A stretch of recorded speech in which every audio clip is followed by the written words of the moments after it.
2016, our lives changed forever. A virulent man-made virus had been mysteriously released into the population, mutating the infected into ravenous flesh-eating zombies. The outbreak had claimed untold lives, but somehow my wife and I had managed to survive. We escaped the carnage of the cities by driving deep into the countryside, hoping to find relative safety at our parents' farm. When we arrived, we were relieved, not only to find her parents still alive, but with the help of the locals they had managed to fortify the farm. The granary held enough grain to feed us for months, and we had plenty of ammunition. It seemed as though we could survive here almost indefinitely.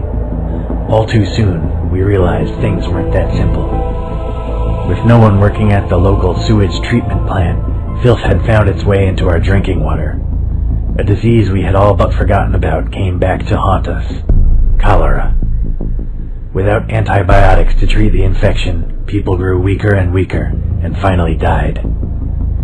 It was clear that if someone didn't go and find some medicine soon, we'd all be wiped out within a month.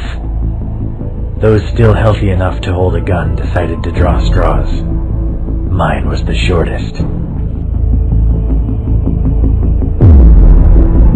Having been chosen for the mission into town, I wasted no time and started preparing immediately.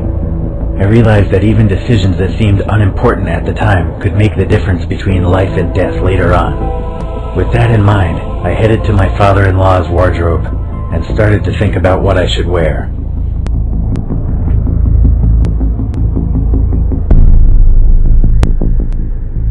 I chose to wear the old man's combat fatigues. I hoped it would make me much harder to spot. I knew that I was heading straight into a meat grinder. Zombies still wandered the streets, devouring any living thing that crossed their path. I knew that confrontation with the infected was inevitable, and so after I got dressed, I headed straight for the armory.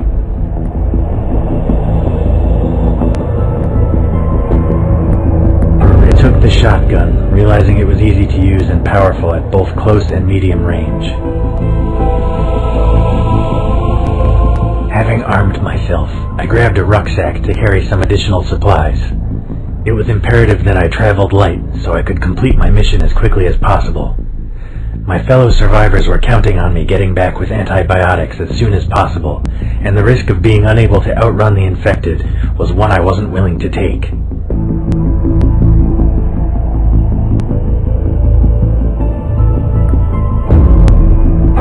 I decided to stock up on extra ammunition.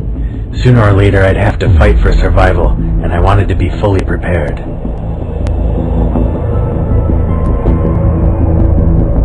I was almost ready to leave the safety of the compound. For the first time since arriving, I felt truly afraid. I knew that I may never return from this mission, but if I didn't go, what little remained of my family would be wiped out. I knew my wife was sick, and unless I got her the medicine soon, after all we'd been through, I couldn't let it end like this.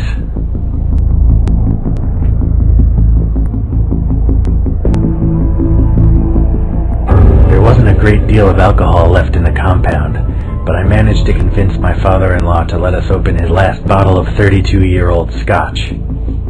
Those of us still well enough to walk joined me in a farewell drink and toasted my swift and safe return. It wasn't much, but the alcohol took the edge off my fear, and the camaraderie reminded me just why my mission was so important. I took a deep breath, stepped out of the compound into the wasteland beyond. I heard the gate swinging closed, followed by the unmistakable sound of it being securely locked behind me. I started walking and didn't look back. As I began my journey, I realized that I had quite a way to go, and I considered finding alternative transportation.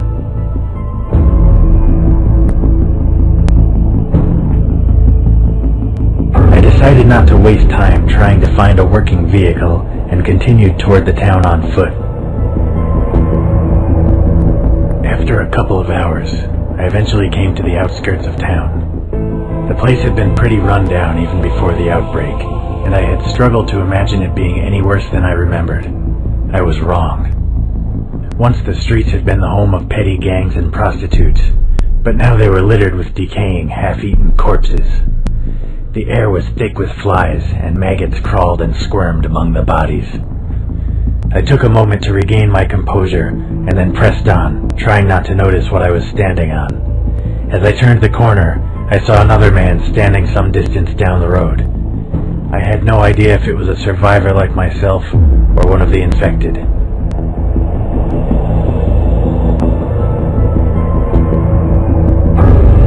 I thought the man might be another survivor, so I tried to talk to him. I waved and shouted hello, which got his attention, but he didn't reply. Then he began to stumble over to me. At first I thought he might be injured, so I asked if he needed help, but as he came closer, my mistake became more apparent. The man was infected after all. I had no choice but to open fire. Having dealt with the situation, I continued on down the street towards a small chemist. To my relief and surprise, the building didn't show any outward signs of having been looted.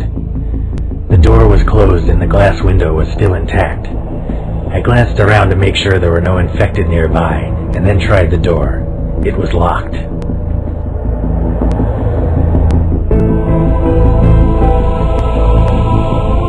I was certain there would be antibiotics inside, and knew that it would be worth doing anything to get them. I took a step back and kicked the door as hard as I could. At first it didn't budge, so I tried again. After several attempts, the wooden frame finally gave way, and I was able to enter the building. As I entered the building and looked around, I realized that the antibiotics I so desperately needed would be kept in the back of the shop, so I carefully made my way towards the counter. Just in front of it, I noticed a body wearing what appeared to be a white lab coat. It was probably the chemist. From the blood stain and bullet hole in his back, I surmised that he had been shot to death.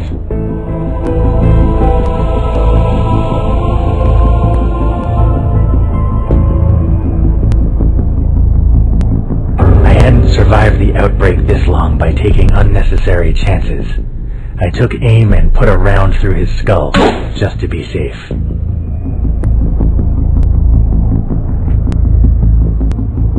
As I walked into the back room, my heart sank.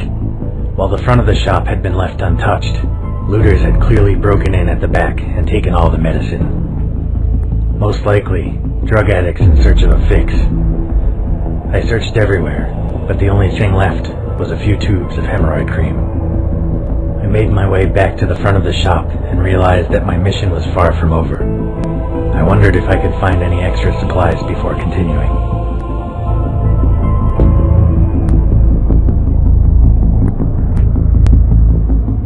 I realized that a place like this probably sold some basic first aid kits and equipment. It didn't take long to find what I was after. I put it in my backpack and then headed back outside. I pressed on towards the local mall. It was the only other place in town that I knew for sure had a pharmacy. There may have been other places, but I didn't know where they were, and didn't want to risk getting eaten alive while looking for something that might not exist. As the mall finally came into view, I felt a strange mix of relief and horror. I was now close to my goal, but it seemed that the last few hundred yards would pose an almost insurmountable problem. The plaza in front of the building was infested with zombies, idly wandering in circles and occasionally bumping into each other.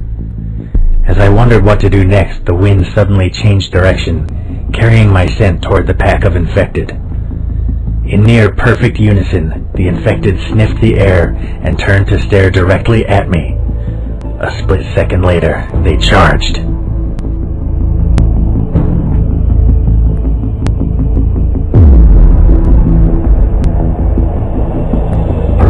I didn't stand a chance against the oncoming mob of post-human cannibals, so I turned on my heels and fled as quickly as I could. The infected were surprisingly fast on their feet, but luckily they struggled to avoid the mass of abandoned vehicles and debris that covered the road.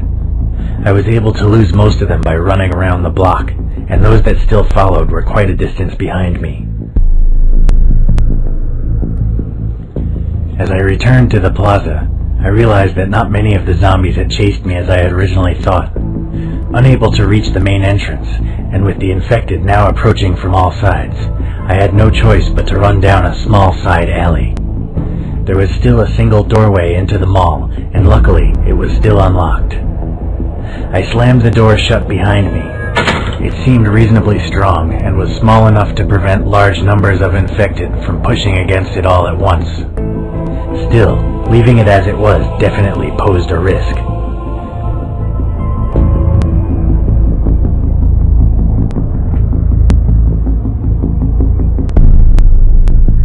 I closed the bolts on the door and then quickly looked around for something to barricade it.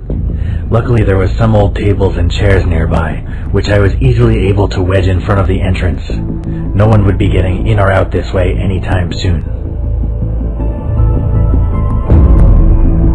Now that I was reasonably sure that the infected wouldn't be getting into the building the same way I did, my attention turned to new surroundings. I was in a long hallway with several storage rooms on either side. From the vague odor of damp and chemicals, I realized this was obviously some kind of basement used primarily by the cleaning staff. I could see a stairwell leading up to the main building at the end of the hall.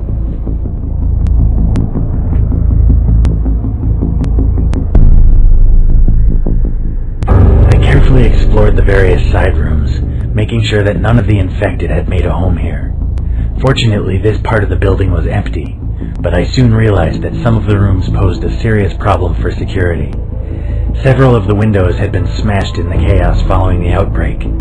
Since I didn't have the time or resources to block up every one, I instead closed all the interior doors and wedged chairs under the handles. I climbed the flight of stairs to the ground floor and then headed through a small doorway into the main building. The mall was eerily quiet, and despite my best efforts to keep a low profile, every footstep seemed to echo throughout the entire building. The shutters on most stores had been closed, presumably in an attempt to keep the infected from roaming freely. Frequent bloodstains were an ever-present reminder of how little the shopkeepers had achieved. A sickening feeling in my gut told me this place had been the scene of a terrible massacre. As I slowly made my way to the central square, I recalled that the pharmacy was up on the second floor. I could see no signs of life, human or otherwise, and so decided to ascend the nearest escalator and secure the medicine the folks back at the farm so desperately needed. Before I could reach it, the silence was broken by a tremendous bang, swiftly followed by something whizzing an inch past my head. Someone had taken a shot at me.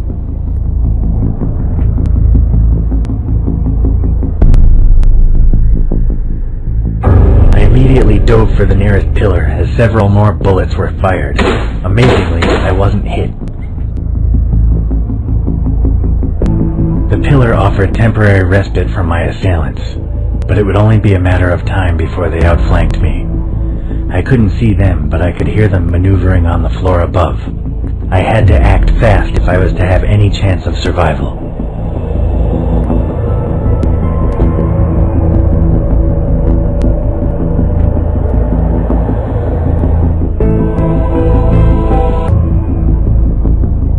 I realized that they had me totally pinned down, and that my chances of surviving a firefight were slim. My only hope was to try and convince them to let me live.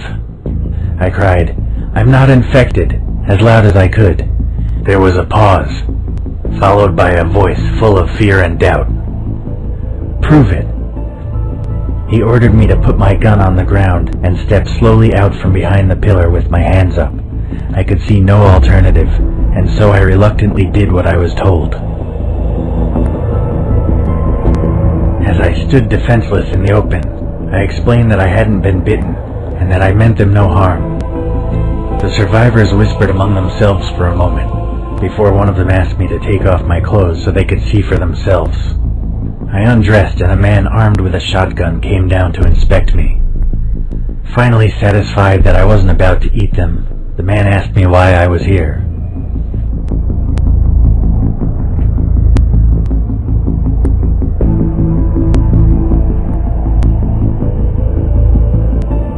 I didn't want to risk revealing the location of the compound. I had no idea if these survivors would try to escape the town and take over the farm for themselves. Instead, I told them that I had come looking for ammunition, food, and a safe place to spend the night. They seemed to buy it and allowed me to join them on the second floor. As I climbed the escalator, I realized just how wise my decision to surrender had been. There were at least 20 survivors in the building, with over half of them armed with shotguns or rifles. The rest had an assortment of vicious-looking melee weapons. As soon as I reached the top, I was directed toward their leader, a tall and muscular African-American who introduced himself as Ox. Ox told me that if I wanted his help and protection, or at least to be allowed to roam his mall freely, I had to earn it. Apparently there was no longer any power in the mall, and he wanted someone to head down to the basement and turn on the generator. The last man he sent never came back.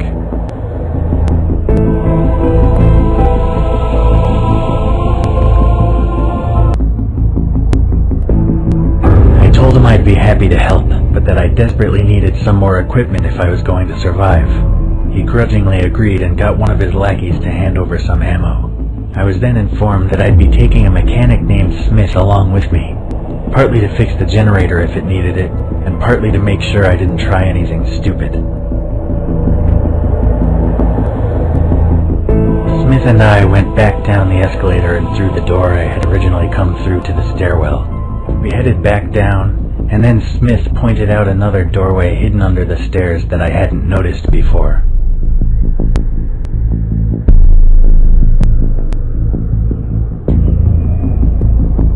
I carefully opened the door with my gun at the ready. Ox obviously thought this place was dangerous, so I kept my guard up. On the other side of the door it was pitch black. If there were any windows, they were small, and the curtains or blinds were closed. We listened carefully for any signs of the infected, but heard nothing.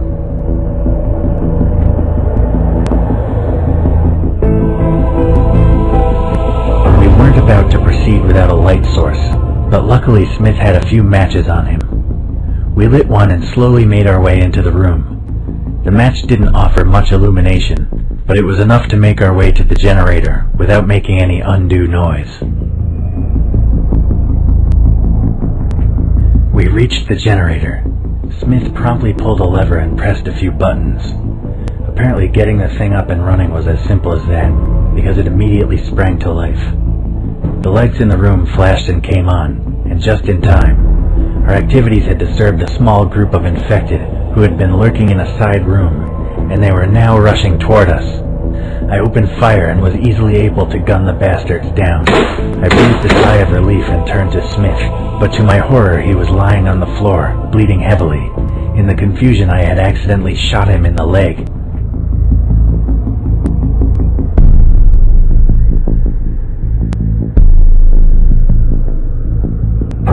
Smith didn't have a lot of time, so I quickly removed the shoelace from one of his boots and tied it tightly to his leg, just above the wound. It wasn't much, but it seemed to slow the bleeding. I helped him to his feet, and we headed back to the group. When we reached the stairwell, we were greeted by a terrifying noise. All the gunfire earlier, and now the bright lights of the mall had attracted a large group of infected who were trying to get in any way they could. Luckily, I had securely barricaded this area when I first entered the building. It wouldn't hold them for long, but it brought us enough time to get back to the group. By the time we got back to the group, they were already celebrating. Now the power was back on and they were focused on making the most of it while it lasted. Several had gotten one of the coffee shops up and running and were busy preparing hot food and drinks. Others were setting up a games console to entertain themselves while not on guard duty. Knowing about the threat from downstairs, it wasn't particularly reassuring.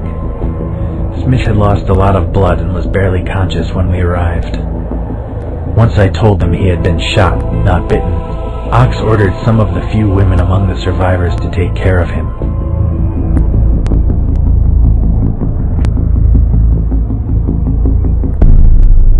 There was no time to relax. The infected would be inside very soon, and if we weren't prepared, we'd be overrun in minutes. Before I could even finish explaining the situation, Ox was barking orders at his men, getting them into the best position to deal with the threat. They were only just in time. Suddenly, the basement door burst open, and a seemingly unstoppable horde of infected zombies charged through. The first wave was gunned down before they reached the escalator, but more and more of them just kept on coming. Every gun in the building was blazing while survivors armed with clubs and axes struggled to keep the tide of monsters from climbing the stairs. I had no idea if we'd be able to fight them off or not.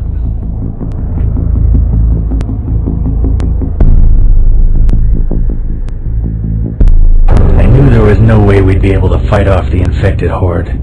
My thoughts turned once again to my dying wife, and I realized that this might be my last chance to secure the antibiotics she so desperately needed.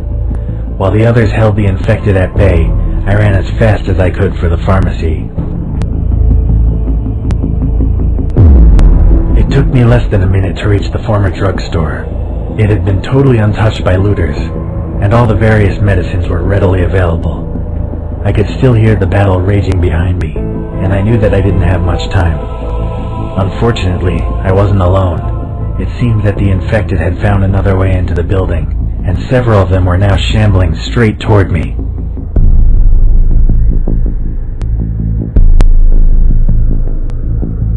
I sprang immediately into action, jumping up to grab the bottom of the heavy iron shutters and pulling them down before the infected could get inside. I was only just in time. Had I have taken just one more second to lock them in place, I would have been devoured for sure. Now that I had the luxury of time, I thoroughly searched the pharmacy for the antibiotics I needed. I filled my backpack with as much of the stuff as I could, and then made my way out of the shop through the back door. I found myself in some sort of staff-only area that would normally have been off-limits to the general public. There were corridors leading to various offices and storage areas behind the back of the shops, but I had no time for sightseeing. I followed the signs and headed straight for the stairs. As I turned a corner, I heard a scream and the sounds of a struggle. One of the female survivors had also tried to make an escape, but had been ambushed by one of the infected. She had dropped her pistol and was now struggling to keep the monster from biting her.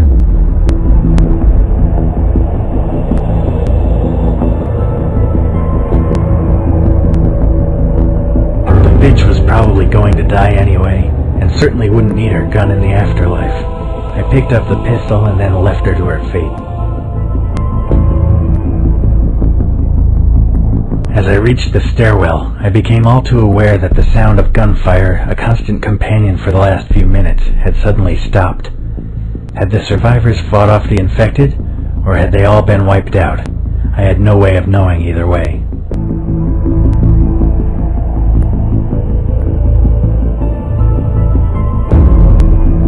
I wasn't going to risk heading back to the group. In my heart, I knew they were all dead, and either way I needed to get home to save my wife.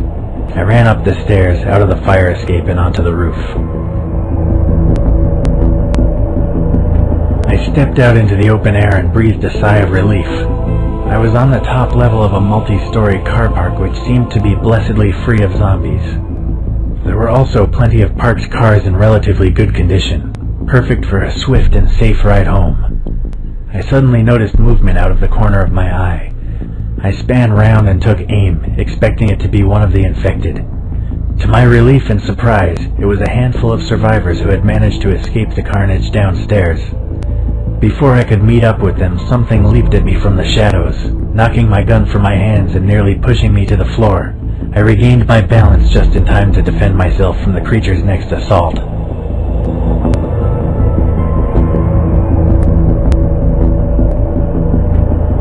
The zombie ran forward. I grabbed it by the neck with both hands. Realizing he'd be unable to bite me, I pushed him back with all my might, forcing him toward the railings. It took every ounce of strength that I had remaining, but I managed to shove the infected bastard over the edge. A few seconds later, I heard a sickening splat as his body hit the ground. Now that the immediate danger had been dealt with, I had to decide how best to get back to the ground floor. As I picked up my gun, I took another look around. There were plenty of parked cars that I could steal, and the other survivors had already begun hot-wiring an SUV.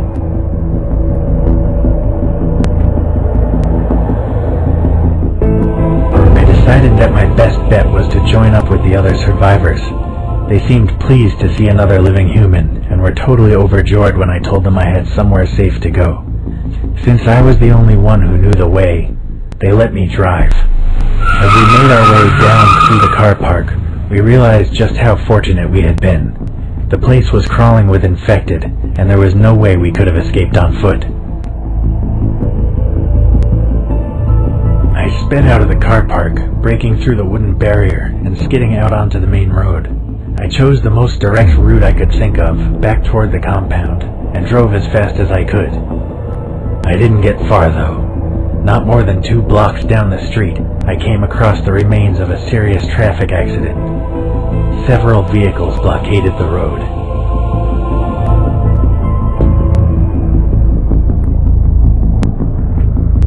I knew that getting out of the car unnecessarily could easily prove fatal. I slowed down to a safe speed and gently pushed the other cars out of the way. As I expected, the previous owners had not bothered to put the brakes on before abandoning their vehicles, so it was relatively easy to move them. It took a few minutes of careful maneuvering and seriously dented the front of my ride, but I was eventually able to clear a path. As I looked down the road ahead of me, I realized that making my escape might not be as easy as I first thought. A huge mob of infected assembled on the street ahead.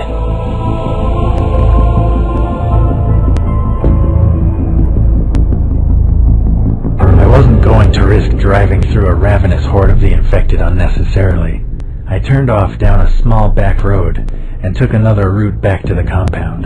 It was a little more time-consuming, but a lot less suicidal. I finally made it out of the town and back to the countryside. The sun was setting in the distance behind me. I had been through a lot that day and was glad that I would soon be reunited with my loving wife. Just when I thought I was out of danger, the engine began to make strange clunking noises.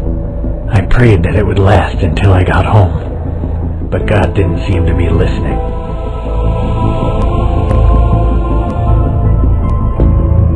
I knew I had no hope of fixing the problem, and it was far too dangerous to waste time trying.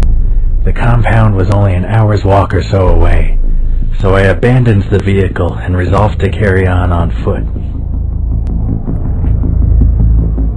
After a long and terrifying walk through the gloom of twilight, I finally arrived at my father-in-law's compound.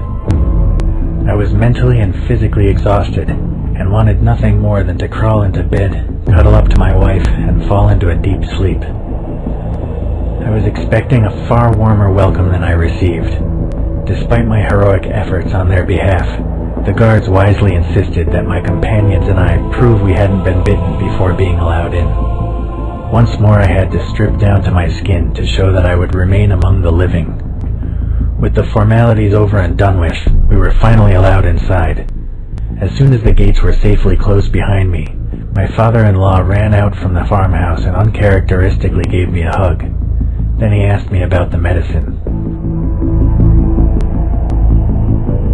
I smiled and showed him the contents of my backpack. I had secured enough antibiotics to treat everyone who lived in the compound, myself included. We wasted no time in delivering them to everyone who needed it. Over the course of the next few days, the compound began to recover. With the exception of the 2 worst cases, everyone survived the illness and were soon back on their feet. Most importantly of all, I had saved my beautiful wife yet again.